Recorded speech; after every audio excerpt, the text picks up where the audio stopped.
Bonjour à vous. On se revoit aujourd'hui pour le commentaire de l'Évangile du 29e dimanche du temps ordinaire, c'est-à-dire un court résumé de dimanche dernier. La page d'Évangile aujourd'hui nous propose de rencontrer Jacques et Jean, qui sont des disciples de Jésus. Et là, ils ont une question, ils ont une demande particulière. Mais ils commencent tout de suite à préparer Jésus un peu mentalement en disant, Jésus, on va te faire une demande, là, mais on aimerait ça que tu dises oui, là. On, on- on ressemble un petit peu à ces gars-là, hein. De temps en temps, quand on fait nos demandes au Seigneur, on veut déjà on veut pas qu'il refuse ce qu'on lui demande. Alors Jésus dit, ben, qu'est-ce que vous voulez que je fasse pour vous? Alors, dans ton royaume, on voudrait être à ta droite et à ta gauche. En fait, c'est une demande un peu particulière qu'ils font. Qu'est-ce qu'on peut voir derrière ça? C'est une demande de recherche d'être aussi dans une certaine gloire, une certaine glorification. Symboliquement, quand on dit être assis à gauche puis à droite de quelqu'un d'important, bien, on va toujours se demander un petit peu, ils ont un rôle important, ces gens-là. Ils sont dans l'organisation, ils ont une responsabilité, on peut même se mettre à admirer les gens qui sont chaque côté. Alors, qu'est-ce qu'ils recherchent? Puis Jésus a vu un peu qu'il y avait un petit danger ici. Puis il va corriger, mais dans la charité, dans l'amour. Qu'est-ce que ces gens-là recherchent? Un peu à être admirés, à être quelqu'un. Alors, Jésus vient dire, ben, je vais vous enseigner quelque chose. Comment est-ce que vous devez aimer et comment est-ce que vous devez être aimé? Non pas de la gloire que vous recherchez de la part des autres, de un peu manipuler la manière des autres de les aimer, mais d'aimer. Alors le Christ dit, vous devez servir. C'est la seule manière d'aimer. Puis il se donne lui-même en exemple. C'est lui qui enseigne comment aimer par le service. Fils de l'homme n'est pas venu pour être servi, mais pour servir. Alors le Christ l'a montré jusqu'à la passion, jusqu'à la croix, que qu'est-ce que c'est que donner sa vie. Donc, il réussit à les convertir, en tout cas à leur proposer un chemin de conversion. Et je trouve que c'est beau qu'ils aient écrit ce passage-là. Saint Marc aurait pu cacher, ou les disciples auraient pu aller voir Saint Marc et dire, hey Marc, s'il te plaît, quand tu vas écrire ton évangile, parle pas de ça. On s'est trompé, on a fait une erreur. C'était pas une belle demande.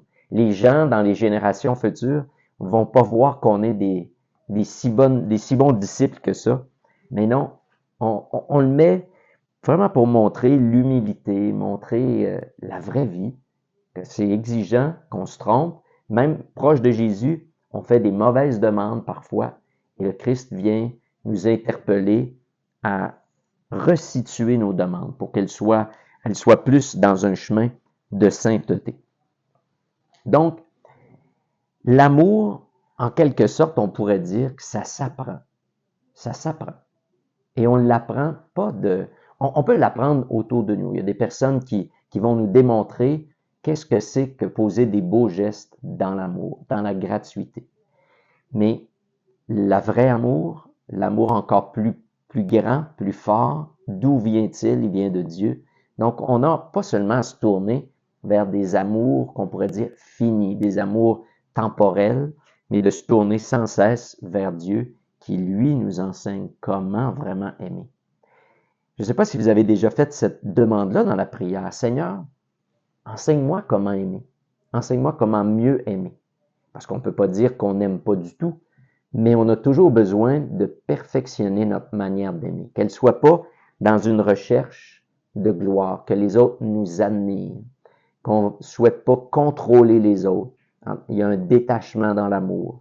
Et le Christ, quand il nous enseigne qu'aimer, c'est d'être au service. Les grands parmi vous font sentir leur pouvoir.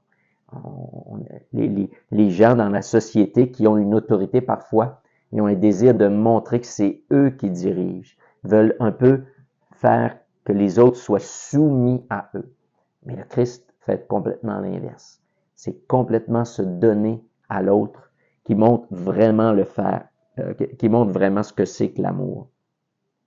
et à l'intérieur aussi de la souffrance. Il en parle. Est-ce que vous êtes capable de boire la coupe à laquelle je vais boire? Quelle est-elle, cette coupe-là? Hein? Le baptême dans lequel je vais être plongé, c'est sa mort qui vient nommer ici. Alors, si on est capable d'aimer, on va être capable aussi de souffrir, non pas parce qu'on le désire, mais à chaque fois qu'il y a un événement souffrant dans notre vie, on va être capable d'aimer à l'intérieur de cet événement-là. Déployer l'amour que Dieu dépose à l'intérieur de nous. Montrer que ce qu'il y a de plus grand dans la vie, c'est l'amour et qu'on peut l'exprimer à travers toutes les situations qui nous sont proposées dans notre vie. Alors qu'on n'entre pas dans la domination, mais qu'on entre dans le service. Et ça, c'est le Christ qui nous l'enseigne. On aime en servant et en étant capable de dépasser la souffrance. Alors, choisissons une fois de plus de se mettre à cette école-là que le Christ nous propose et qu'on soit capable de plus en plus d'avoir le courage de lui demander, Seigneur, enseigne-moi comment aimer. Bonne semaine à vous.